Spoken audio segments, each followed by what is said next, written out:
Olá pessoal, meu nome é Charles, sou aqui professor de hardware e vamos falar um pouquinho de hardware e redes novamente. Hoje nós vamos estar falando um pouco sobre processadores novamente, só que dessa vez nós vamos falar um pouquinho das gerações, vamos falar sobre os modelos, vamos falar sobre as arquiteturas em si dos próprios processadores e vamos conversar um pouco mais sobre as coisas que podem ainda vir aí pela frente.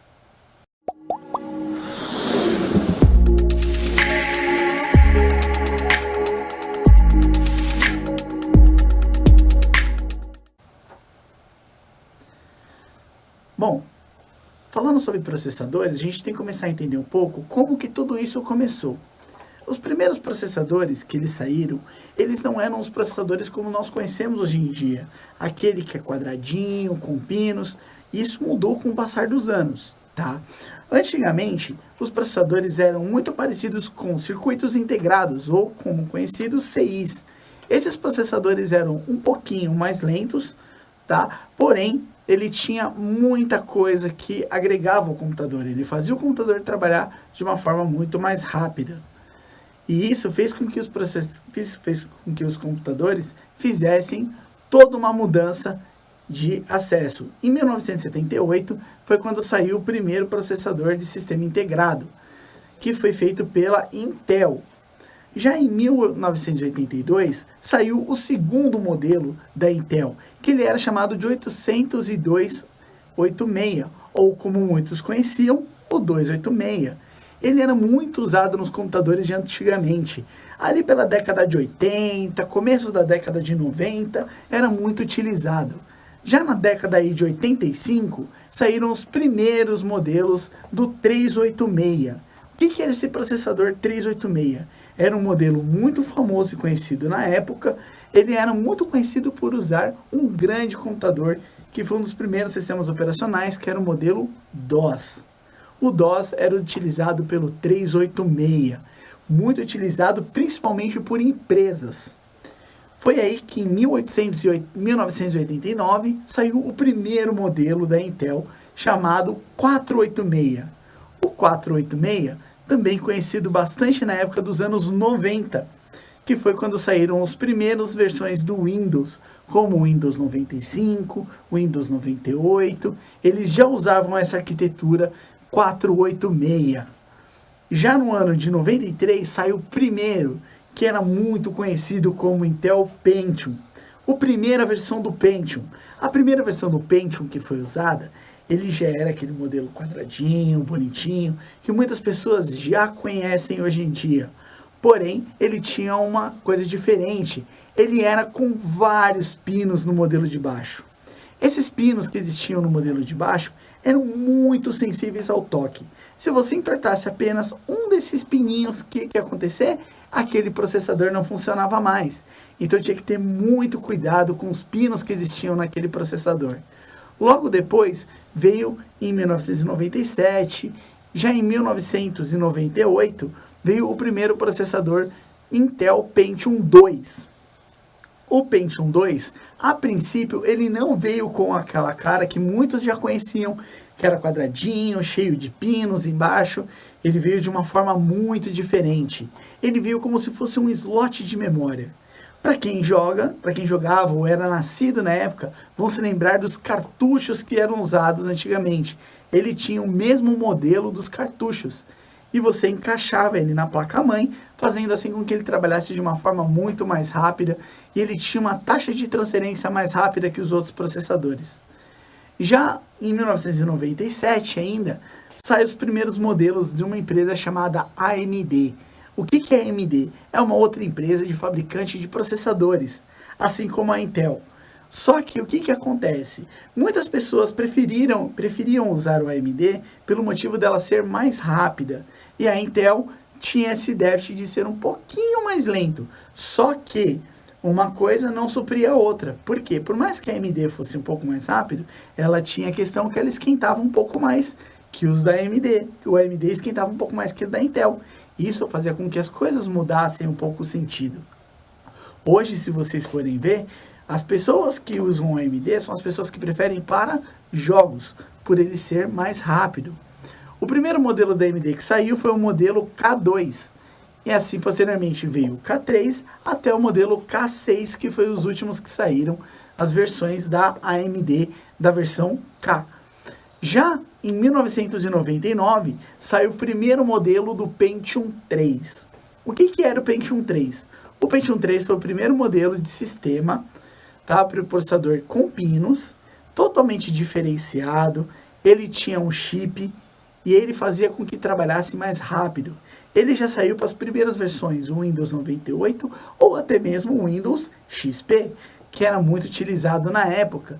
E no Millennium, que muita gente não conheceu ou não chegou nem a utilizar o Windows Millennium. Já no ano 2000, saiu uma versão totalmente inovadora. Algo que mudou muito a cara da computação, que mudou muito o que fez os computadores mudarem a sua cara, mudarem o que eles eram na época para o que eles são hoje em dia. Esse foi o Pentium 4. Pentium 4, muito utilizado na época, porém com um pequeno detalhe, a questão do preço. Muitas pessoas preferiam continuar usando o Pentium 3, pelo motivo dele ser mais em conta, ou até mesmo um pouco mais barato que o Pentium 4. O Pentium 4 em si era muito bom, porém tinha um preço um pouco mais elevado. Isso fez com que a popularidade dele crescesse um pouco mais adiante. Já nos anos de 2005, saíram as primeiras versões do Pentium D, que o Pentium D veio como uma versão mais simples das versões anteriores da Pentium, como o Pentium 4, o Pentium 3, e o Pentium D veio como uma versão mais em conta, devido que até então, nos anos 2000, estava começando uma época um pouco turbulenta com a economia do país e tudo mais, e financeiramente as pessoas estavam preferindo processadores mais baratos. Por isso que o Pentium D fez tanto sucesso numa certa época. Já no ano de 2006, sai a primeira versão com 2 cores. O que são 2 cores? São as versões com 2 núcleos. O famoso Core 2 Duo. O Core 2 Duo foi um grande processador que saiu da época, fez com que muitas coisas mudassem, muitos sistemas melhorassem e até trabalhassem mais rápido. As memórias tiveram que mudar muito com a chegada do Core 2 Duo, por ele ter uma velocidade muito maior que os processadores anteriores. E as memórias precisaram acompanhar essa velocidade de mudança do Core 2 Duo. Com o Core 2 Duo, a coisa mudou a cara bastante da situação. Logo em seguida do Core 2 Duo, eles lançaram a versão do Intel Celeron. O Celeron, o que foi a versão Celeron? Imaginem vocês que muita gente estava numa situação não muito agradável financeiramente e precisavam usar o computador para trabalho, para casa, para os filhos, para os estudos. Então eles preferiram usar um processador mais barato, mas que fizesse um processamento muito parecido com os demais. Esse foi o Celeron. Ele conseguia trabalhar numa frequência um pouco menor, porém trabalhava tão bem quanto outros processadores. Hoje a gente vê que existem 2 fabricantes muito famosos de processadores. Um é a Intel, criando toda essa linha que eu falei, e o outro é o AMD, criando também várias outras linhas como o Athlon, Sempron e vários outros processadores que fizeram muita diferença. Bom, falando-se de processadores, a gente tem que tomar cuidado com algumas coisas que os processadores têm. Existem pequenos detalhes que os processadores têm, que é um pouco diferente dos demais. Primeira coisa do processador é o barramento frontal, chamado de front bus. Tá? Esse front bus é o que? É a integração da memória RAM com o processador. Essa comunicação entre os dois é chamada de front bus. Isso fez com que ele ficasse muito famoso, esse nome aí, chamado de front bus. E aí a gente vê que existem muitos sistemas. Não é só a Intel que usa a versão Core ou Dual Core, como a gente usa o nome. Dual Core significa que ele trabalha com 2 versões de núcleos, ou seja, trabalha com 2 processadores em si, sendo um processador lógico e um processador fixo. Isso faz com que ele trabalhe mais rápido. É como se você trabalhasse com 2 cérebros ao mesmo tempo. E aí veio as versões Single Core, Dual Core e Multicore. As versões Single Core são as versões que tinham apenas um núcleo. As versões Dual Core, 2 núcleos. E as versões Multicore são as versões que trabalhavam com vários núcleos. Hoje, se você for ver as linhas mais atuais, que são as versões da Intel, são as versões que trabalham com uma quantidade de processadores bem maior. Hoje, se você pega um i3, um i5 ou até mesmo um i7, vocês vão ver que eles trabalham com muito mais de 2 cores ao mesmo tempo, trabalhando numa frequência bem maior. Não muito atrás, a AMD também fez vários outros processadores, como atualmente tem o processador Ryzen da AMD, que trabalha com multiprocessadores ao mesmo tempo dentro dele. E a gente vai começar a ver que dentro desses processadores existem duas arquiteturas. Você pode definir elas e escolher. Existe um processador com uma arquitetura 32 bits e um processador com uma arquitetura 64 bits. O que define essas duas arquiteturas? Primeiramente, 32 bits é a velocidade que ela trabalha. Como a gente já viu em aulas anteriores, o que são esses bits? São a quantidade de elevação de velocidade que ele trabalha. Por exemplo, uma versão 32 bits, ele trabalha com uma versão elevada de 2 a 32. Então, ou seja, ele trabalha numa velocidade bem grande, chegando a trabalhar com 4 GB numa velocidade muito boa. Quando começa a falar de um processador de 64 bits, são velocidades bem maiores e elas chegam a trabalhar, por exemplo, com 64 bits, ou seja, 2 elevado a 64, e eles trabalham com velocidades até acima de 4 GB. Eles trabalham com 64, 32 GB, numa velocidade muito bem acessível. Tá? Isso por quê? Porque ele foi feito para isso. Na aula passada eu cheguei a comentar algumas coisas sobre clock. Tá? Existem algumas coisas que vocês precisam entender sobre o clock.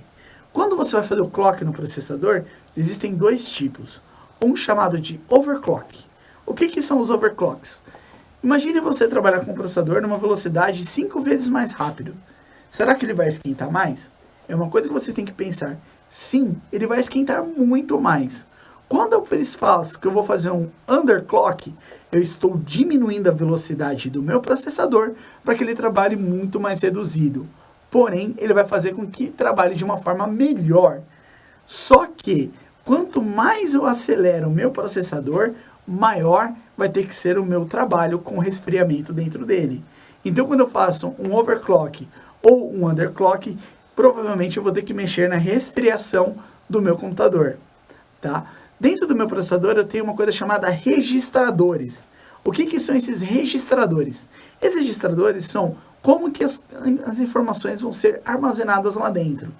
As de prioridade, maior prioridade, prioridade média, básica e a de menor prioridade. Com isso ele vai definir, por exemplo, o que vai ser primeiro, o que vai ser segundo, como que eu vou trabalhar com cada uma das fases.